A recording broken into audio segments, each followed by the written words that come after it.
daftar riwayat hidup? Mengapa kita harus mencantumkan daftar riwayat hidup dalam surat lamaran pekerjaan kita? Seperti apa sih isi dan bentuk daftar riwayat hidup itu? Nah, untuk menjawab pertanyaan-pertanyaan tersebut, mari kita saksikan video ini bersama dengan saya, Bumila, dalam kelas Bahasa Indonesia. Assalamualaikum warahmatullahi wabarakatuh. Selamat pagi anak-anak. Bagaimana kabarnya hari ini? Ibu harap kalian semua dalam keadaan sehat dan baik-baik saja. Jangan lupa untuk selalu menjaga kesehatan dengan mengonsumsi air putih dan buah-buahan. Bagaimana? Masih semangat untuk belajar? Tentunya ya, meskipun kita hanya bisa belajar melalui rumah, kita harus tetap semangat. Nah, pada video kali ini kita akan belajar tentang daftar riwayat hidup.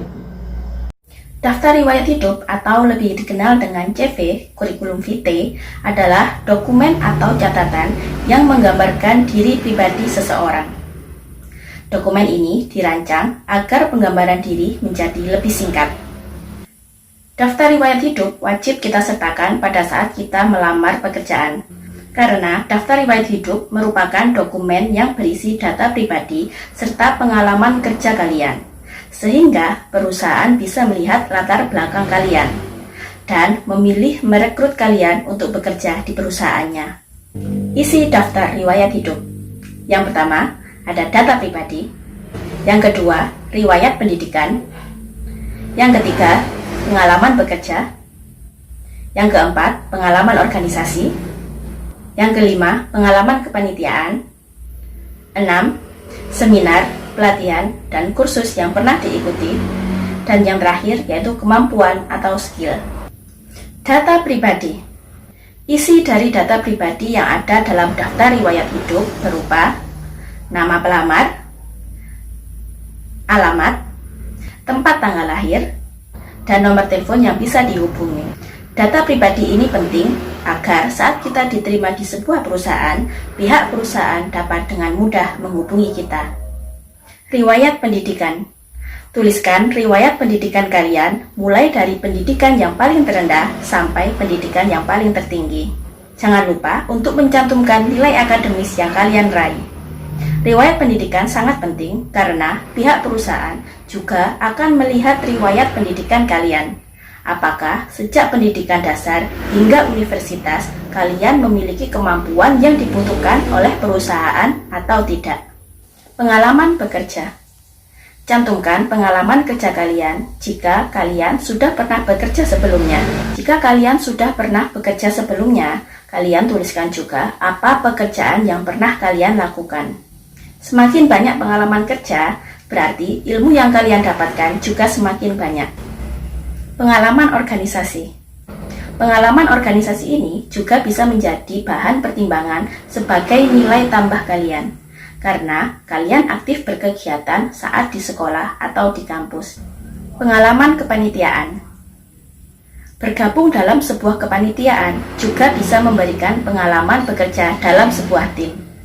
Mungkin nanti saat kalian bekerja, kalian diharuskan bekerja dengan tim.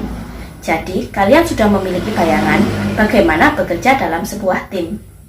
Seminar, pelatihan, dan kursus yang pernah diikuti. Selain pengalaman organisasi dan kepanitiaan, seminar dan pelatihan pun juga bisa menjadi nilai tambah untuk kemampuan kalian. Semakin banyak seminar dan pelatihan yang pernah diikuti, berarti ilmu kalian semakin banyak. Kemampuan atau skill.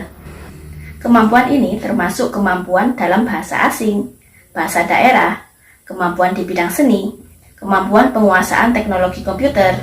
Semua kemampuan yang kalian bisa lakukan harus dituliskan di sini. Pihak perusahaan bisa melihat apa saja kemampuan kalian dan apakah dari kemampuan yang kalian punya bisa sesuai dengan posisi yang dilamar.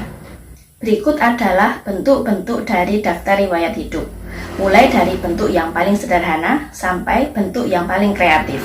Untuk mengetahui sejauh mana kemampuan kalian, silakan kalian identifikasi isi dan bentuk dari daftar riwayat hidup berikut.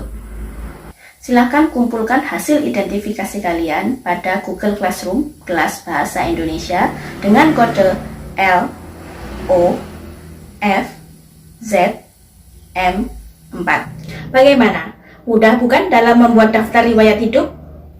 Dan tentunya kalian pasti bisa membuat daftar riwayat hidup sebagai bekal kalian nanti ketika akan melamar di sebuah instansi atau di sebuah perusahaan. Demikian penjelasan saya mengenai daftar riwayat hidup. Semoga apa yang saya sampaikan dapat bermanfaat bagi kita semua. Tetap di rumah dan selalu menjaga kesehatan. Sampai jumpa di video selanjutnya. Assalamualaikum warahmatullahi wabarakatuh.